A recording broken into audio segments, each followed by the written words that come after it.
Dari sekian banyak nabi dan rasul yang diutus, cuma 25 yang wajib kita imani. Dari 25, 5 yang terpilih mendapat predikat ulul azmi. Nabi Ibrahim, Nabi Musa, Nabi Nuh, Nabi Isa, Nabi kita Muhammad sallallahu alaihi wasallam. Dari 5 nabi yang berpredikat ulul azmi, cuma 1 yang bergelar rahmatan lil alamin. Siapa dia? Tidak lain Nabi kita Muhammad sallallahu alaihi wasallam. Iya Bu? Iya Bu? Apaan? So tahu. Minta tolong echo-nya dimatikan saja nih Mas. Sound system echo-nya dimatikan, treble-nya turunin saja biar nggak bercuit. Saya malam ini bersyukur lewat Wali Kota Bernun, Bapak Haji Tengku Jamaluddin, yang karena wasilah beliau malam ini saya bisa meneruskan silaturahmi yang dilakukan oleh orang tua saya Kiai Haji Zainuddin MZ 12 tahun yang lalu. Betul ya? Dulu kata Pak Haji Jamaluddin, di Jumadil Akhir mau masuk bulan Rajab, di sini diadakan tabligh akbar memperingati Maulid yang penceramahnya Allah yarham Kiai Haji Zainuddin MZ. Akhir Maulid mau masuk Rajab, sama seperti malam ini. Dari sini dari PD beliau pulang, masuk bulan Rajab, lalu masuk bulan Sya'ban. Tanggal 3 Sya'ban beliau dipanggil oleh Allah Subhanahu wa ta'ala wafat, meninggalkan alam dunia. 2 bulan pulang dari undangan Pak Haji Jamaluddin, beliau wafat.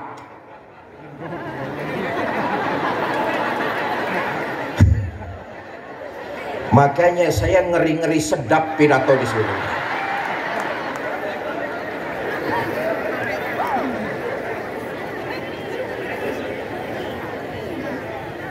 Bapak Ibu saudara-saudara kaum muslimin yang saya cintai, dari 5 yang bergelar ulul azmi, 1 yang berpredikat rahmatan lil alamin, Nabi kita Muhammad sallallahu alaihi wasallam. Allah menjelaskan dalam Quran, wa ma kana Allah yu'adzibahum wa anta fihim. Muhammad, selama kau masih ada di tengah-tengah umat, azab tidak pernah aku turunkan. Kenapa Allah tahan azabnya? Karena Nabi kita Muhammad sallallahu alaihi wasallam masih hidup di tengah-tengah umat. Inilah yang membedakan Nabi Muhammad dengan para rasul dan nabi-nabi lainnya. Sejarah mencatat Nabi Yahya diutus menyampaikan agama. Umatnya menentang, mereka semua dihantam dengan azab sambaran halilintar, mati. Nabi Nuh diutus menyebarkan risalah agama. Umatnya menentang, dihantam dengan banjir bandang. Nabi Musa diutus menyampaikan tauhid. Umatnya membangkang, sebagian ditenggelamkan di Laut Merah dan sebagian lagi dikutuk jadi monyet. Bu, orang PD tahu monyet?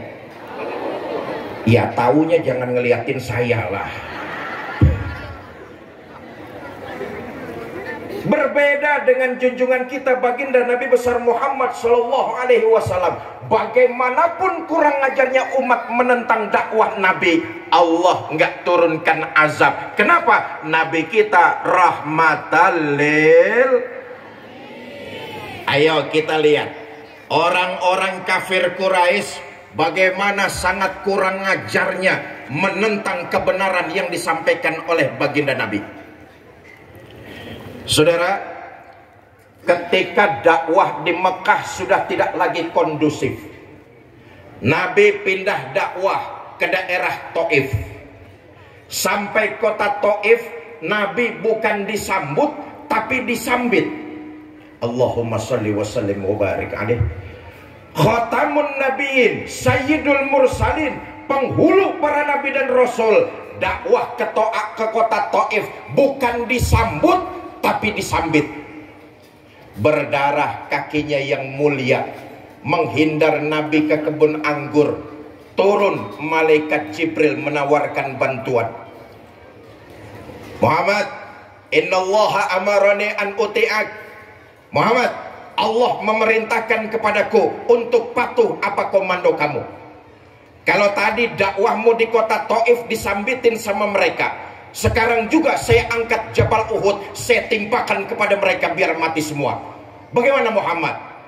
Kata baginda Nabi, jangan Jibril, jangan. Kamu disambitin, kakimu berdarah-darah. Biarin, ini resiko dari sebuah perjuangan. Perjuangan itu jalannya panjang, nggak mudah seperti membalikkan telapak tangan. Kalau sekarang bapaknya kafir, siapa tahu besok anaknya dapat hidayah masuk Islam. Itulah perjuangan Jibril. Kalau anaknya kafir lagi bagaimana Muhammad? Cucunya. Perjuangan itu panjang, nggak simsalabim. Susah Muhammad, susah. Susah bagaimana Jibril? Anak sih bagaimana bapak? Biasanya kalau bapak kalong, anak kampret. Kalau bapak nyolong, anak nyopet. Ma fil ab fil abna, bagaimana bapak begitu anak. Enggak juga Jibril. Sudahlah, saya mau berdoa kepada Allah. Inilah rahmatan lil alamin. Disambitin, kakinya berdarah-darah. Yang nyambitin malah didoakan. Doanya bagus. Allahumma hdi qaumin fa innahum la ya'lamun. Ya Allah, berikan mereka hidayah karena sesungguhnya mereka tidak tahu.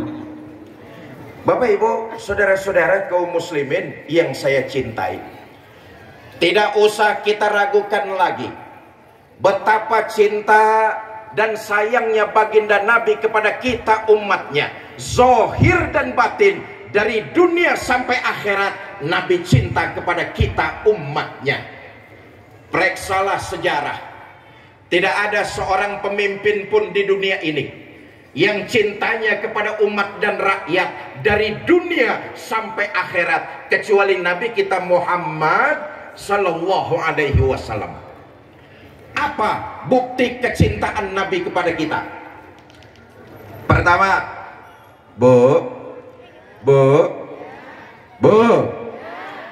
bukti cinta Nabi kepada kita, saudara, untuk ukuran hidup orang Pidi,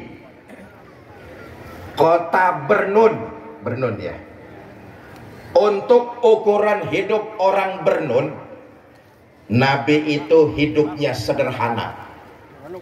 Rumahnya kecil, tidurnya di atas pelepah daun korma, kadang-kadang sampai berbekas di pipinya yang mulia. Allahumma sholli wa sallim wa barik alaih. Sarapan paginya seteguk air zam-zam, sepotong roti, kadang-kadang 1-2 butir korma. Dalam kondisi yang sangat sederhana, Allah pernah menawarkan bantuan. Wala saufa yu'tika rabbuka fatarda.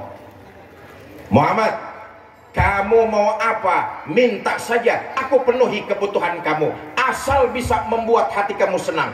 Mau apa Muhammad? Ngomong. Mau harta yang banyak? Ngomong. Mau jabatan yang tinggi? Ngomong. Mau pangkat yang luas? Ya terusin aja sendiri. Mau apa Muhammad? Semua aku berikan asal bisa membuat hati kamu senang. Ngomong saja. Dapat tawaran begini dari Allah, apa jawab Nabi kita? Izan ya Rabb. Kalau memang demikian ya Allah, la arda wa wahidun min ummati finnar. Ya Allah, apa artinya harta yang banyak, jabatan yang tinggi, pangkat yang luas? Itu semua tidak mampu menyenangkan hati saya selama masih ada satu saja umat saya yang ketinggalan di neraka. Walhasil Nabi lebih memilih umat dan rakyat hidup sederhana daripada bergelimang harta, pangkat, dan jabatan. Sekarang ada nggak pemimpin kayak begini?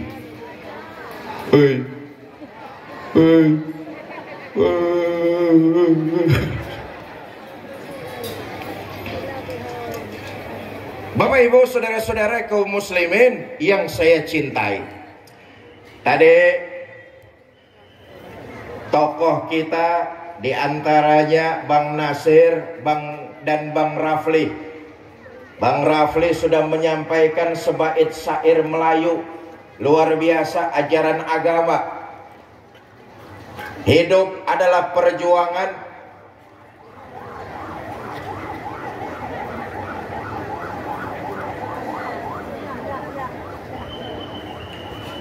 Iya, tolong diatur.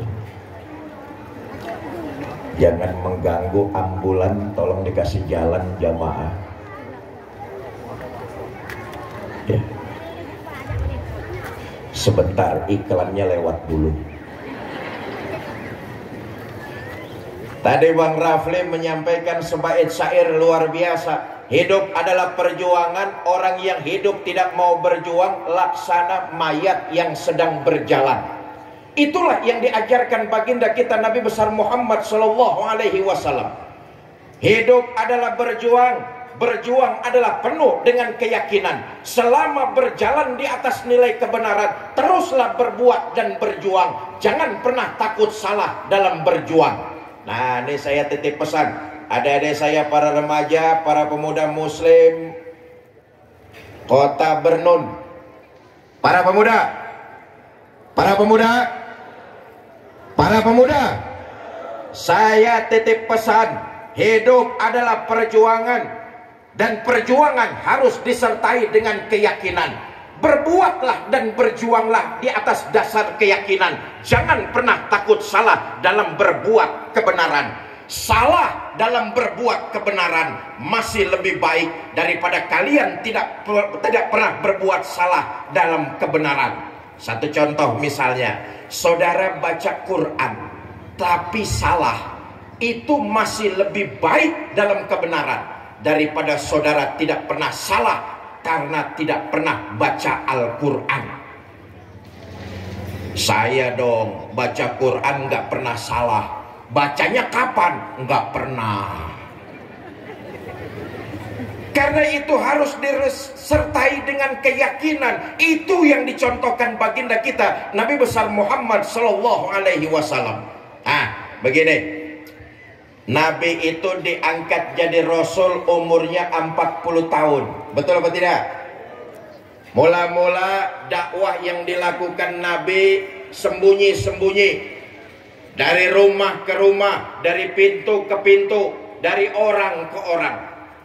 Dakwah 3 tahun sembunyi-sembunyi, dapat pengikut nggak lebih 11 orang. Sudah nggak digaji, nggak dapat fasilitas, nggak ada tunjangan beras. 3 tahun dakwah sembunyi-sembunyi, yang ngikut nggak lebih 11 orang.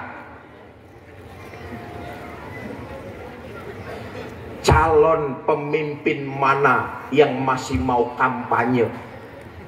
Kalau 3 tahun kampanye, yang milih cuma 11 orang. Hei, bubar. Betul apa tidak? Bikin tim sukses, calon pemimpinnya nggak kepilih, timnya yang pada sukses. Betul. Nabi 3 tahun dakwah sembunyi-sembunyi, yang ngikut nggak lebih 11 orang. Dijalani oleh baginda Nabi dengan hati yang sabar, mengharap ridha Allah Subhanahu wa ta'ala. Inilah perjuangan. Karena itu jangan berharap dalam berjuang bergelar karpet merah. bertaburkan di sisi kiri dan kanannya bunga. Berjuang itu akan datang onak dan duri, aral yang melintangi, karena memang baginda Nabi sudah mencontohkan hal-hal seperti itu. Berjuang pasti akan dihadang oleh rintangan, tantangan, dan masalah. Saudara, Nabi itu dalam berjuang bukan cuma teror mental, teror fisik, tapi Nabi dalam berjuang menebarkan agama Islam mendapat beberapa kali ancaman pembunuhan. Inilah konsekuensi dari perjuangan. Ketika perintah hijrah turun, kabar ini didengar oleh orang-orang kafir Quraisy. Satu malam mereka mengadakan rapat di satu tempat yang disebut Darun Nadwah. Hadir pemuka-pemuka Quraisy. Rapat dipimpin oleh Abu Jahal. Kata Abu Jahal, saudara-saudara, bagaimana ini? Pengikut Muhammad kita teror sudah, kita bantai sudah, kita bunuh pun sudah. Tapi rupanya tiap hari pengikut Muhammad selalu bertambah. Bahkan sekarang sebagian sahabatnya sudah pada hijrah ke Madinah. Ini Islam akan besar di Madinah. Bagaimana cara kita mengatasinya? Dari belakang ada yang jawabin Abu Lahab. Kata Abu Lahab, gua bilang juga apa, Muhammad dari dulu bunuh aja. Kata Abu Jahal, soal ngebunuh sih gampang bro, tapi kan Muhammad nggak keluar dari batu. Dia punya keluarga, famili, handai tolan. Nanti kalau keluarganya nuntut balas bagaimana? Kata Abu Lahab, gampang. Kita orang-orang Quraisy ini punya banyak suku. Masing-masing suku punya preman. Preman bahasa sininya apa nih Pak Haji? Geng. Apa? Geng.